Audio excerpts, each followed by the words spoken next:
Hi, my name is Dr. Janelle Ott. I teach double reeds at Angelo State University in San Angelo, Texas. I also teach bassoon at Abilene Christian University and McMurray University in Abilene. Before I moved to San Angelo, I taught private students in the Dallas-Fort Worth area, so I thought it would be a good idea to make some videos about the 2022 to 2023 All-Region Etudes. This is a resource for my students, but also for anybody who's trying to learn the Etudes, maybe needs to hear a recording, maybe wants some advice. So the first part of this video will be me giving you some practice strategies and talking about the unique challenges for Etude number 2. And at the end, I'll do a playthrough for you. Okay, so first things first. If you've made it this far, I'm assuming you've seen my video for Etude number 1. But make sure that you have access to a copy of this edition of the Etudes. The reason this is important is because the dynamic markings are different in various editions. If you need to find a copy of this edition, so that's the Simon Kovar edition that is published by International Music Company, I recommend you visit the website of my friend Sarah Boyd. The website is thereadlab.com. If you go to the student portal, she's got a PDF.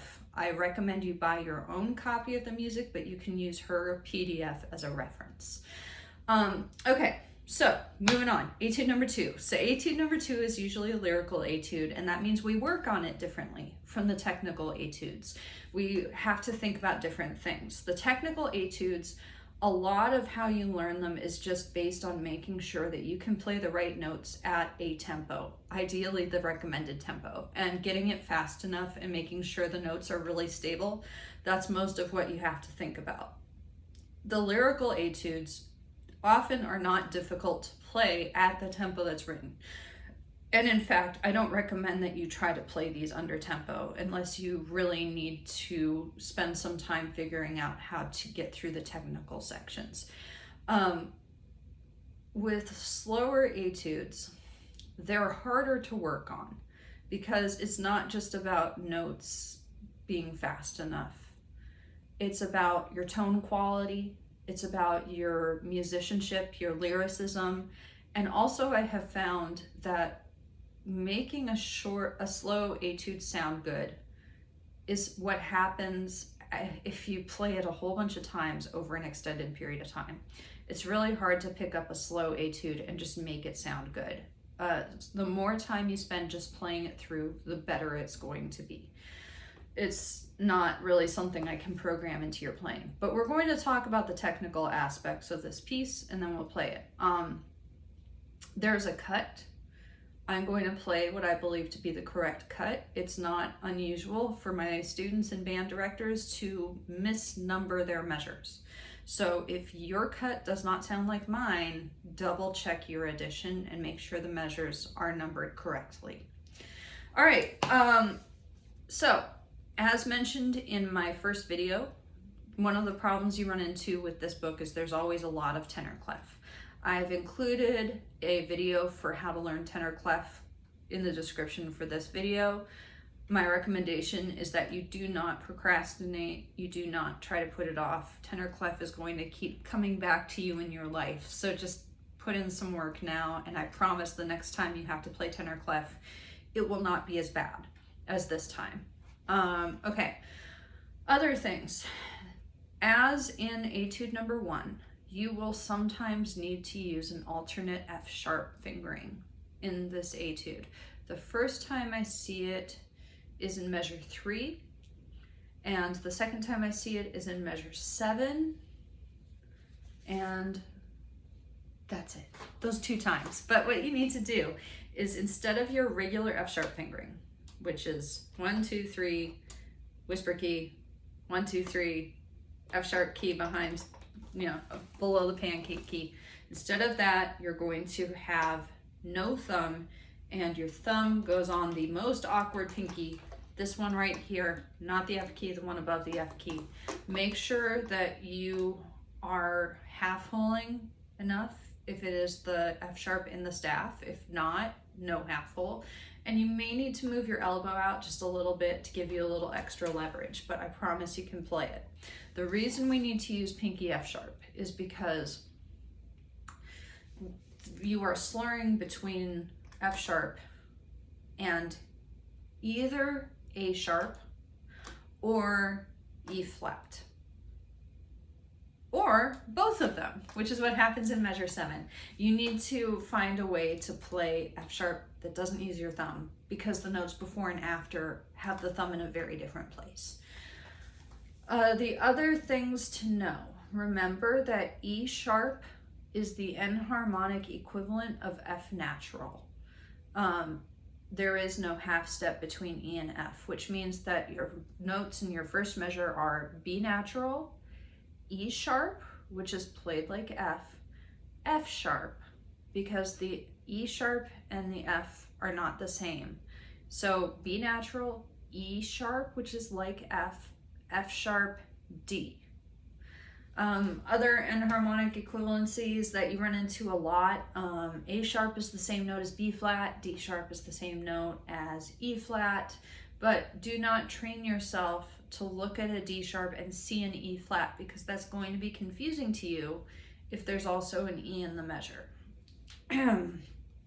Other things to know, there's a symbol that you see in this etude someplace, maybe.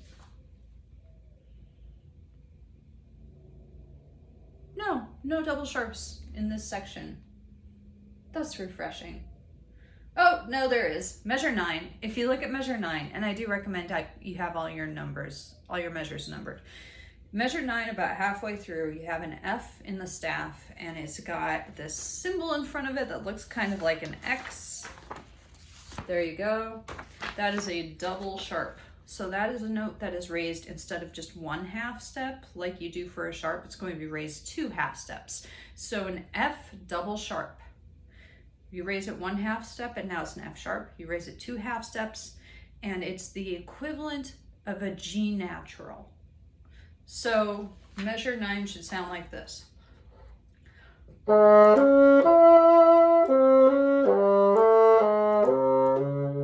more time.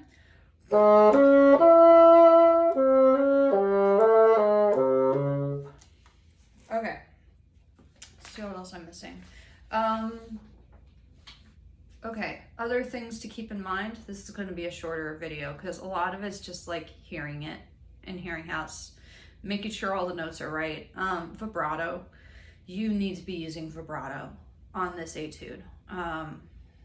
Probably on every note that is longer than an 8th note, and sometimes on the 8th notes. Sometimes it's not really about whether or not you're doing audible vibrato on the 8th notes. They sound different if you are just trying to play them with vibrato. So I have a video about learning to play with vibrato on bassoon. I'll include it in the description for this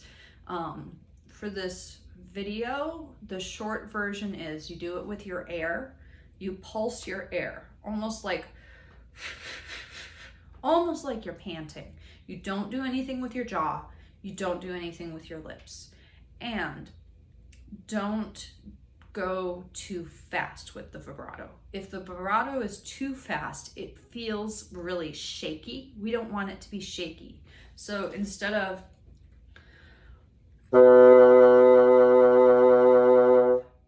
that's okay vibrato. This is what I don't want to hear. That's too much. I think because it's a lower instrument, it doesn't sound as good when it's too fast. Note tapering. So, especially in a slow movement, it's really important that when you are playing the last note of a phrase, you don't just cut it off. What you want to do is taper, and a way that you do that is the very, very end of the note. If we imagine a note takes up this amount of space, this very end part here, right before the note starts to speak, instead of just cutting it off, you want to have a very fast diminuendo.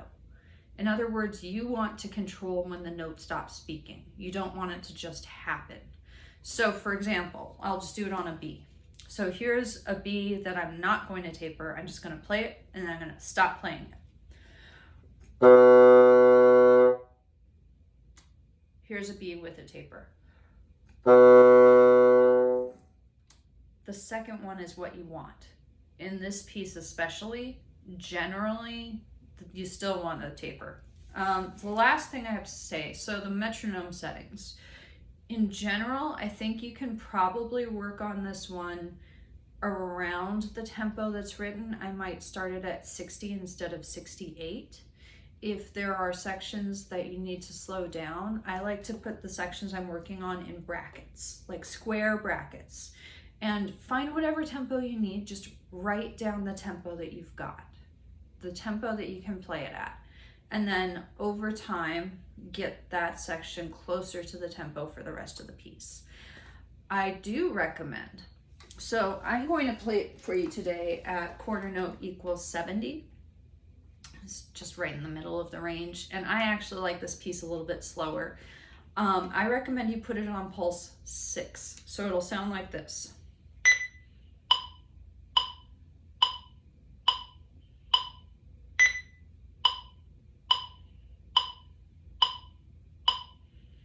So the higher pitched sound is going to be the first note of each measure.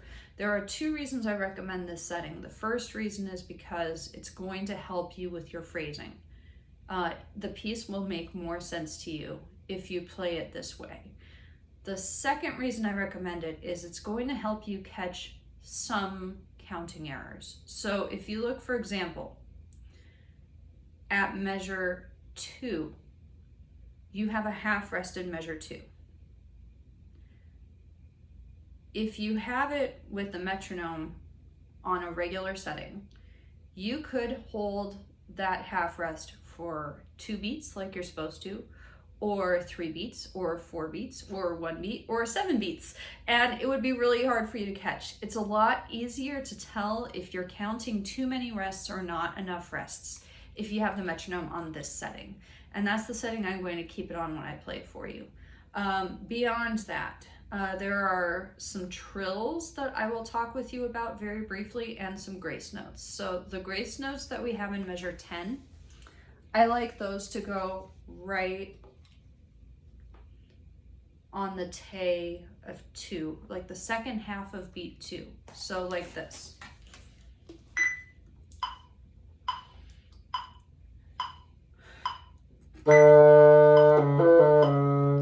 Like that. Listen again. They don't need to go fast, but they do want you to end on the C sharp on time. The C sharp should happen on time. The next set of grace notes we have is in measure 12. So the first thing I recommend you do is turn on your metronome and learn them whatever tempo you need to so they are just even. What you're gonna find is that it's like, I would include the G. So listen, I'm gonna do an easier version first.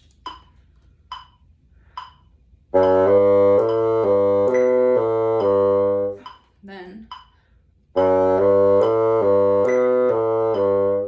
you go faster with the metronome.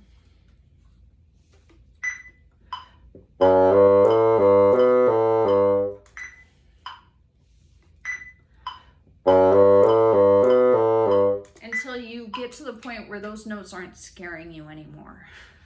And then when you've gotten to the point where they're not scaring you anymore, you can start to play them, trying to fit them all into one beat. What I recommend for measure 12 is you start the grace notes on beat 2. So you're gonna play a quarter note E, grace notes for 1 beat, and then you're going to end on D on beat 3. Let me get this back to 70 and I will show you what I mean. 4.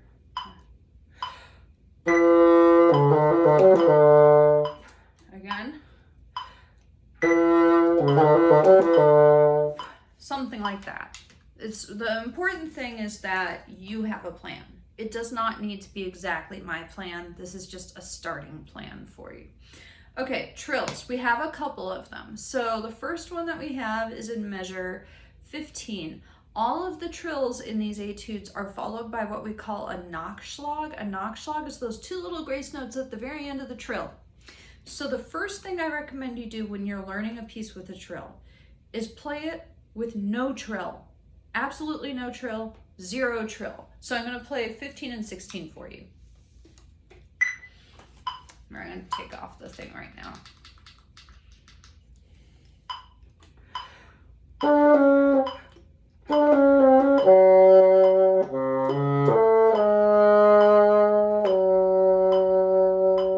Like that. Listen again.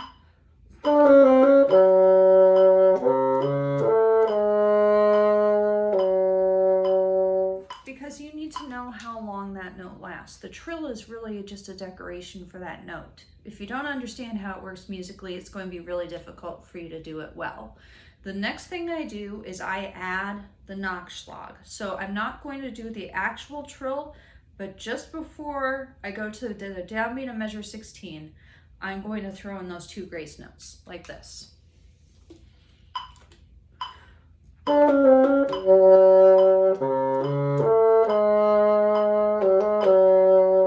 And it's not bad to just make them 16 notes. That's fine.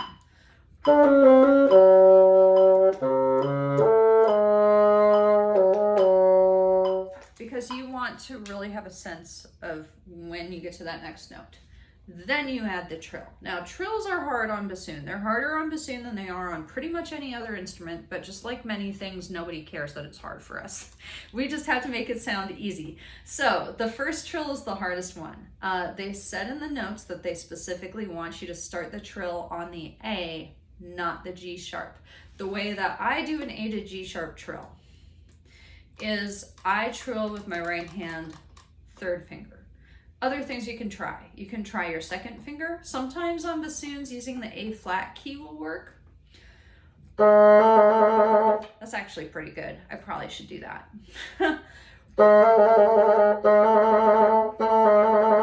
Maybe I'll try that in the playthrough. B flat key's working pretty well. You can also find trill fingerings online.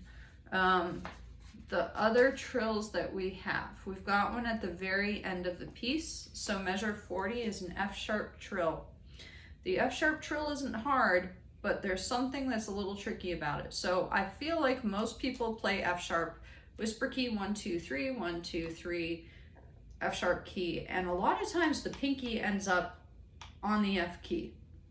Here's the thing. You don't need it on the F key. The F key's already down. The F sharp key pushes the F key down. You cannot have your pinky on the F sharp key to get the F sharp trill to work. So you're going to trill just your thumb and make sure your pinky is not down. All right, I think those are most of the things. The dynamics they have given you are a guideline, so you can change them just as long as there's some thought that goes into how you're changing them. Okay, so here we go. I'm gonna do it at about 70. Listen for my tapers, and I'll catch you at the end. Oh, sorry, I psyched you out. There is one other thing that's really important for this piece, and that is the high A above the staff. This one. The fingering I recommend for your high A is 1, 2, 3, resonance key, A key and C sharp key, and then right hand B flat key, 2, 3. I will often teach my students to just have their third finger down in the right hand, but I'm adding more fingers because it stabilizes the note. High A is not a great note for us.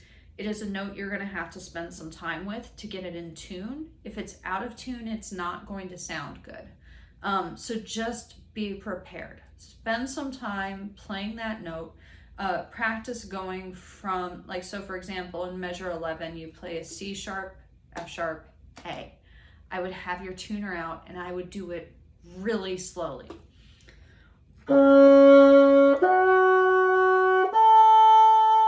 Adding the extra fingers will help, but it's just going to take some time. All right, that was the other thing. Here we go, play through. And I'm gonna set it so that you get a different sound on the downbeat.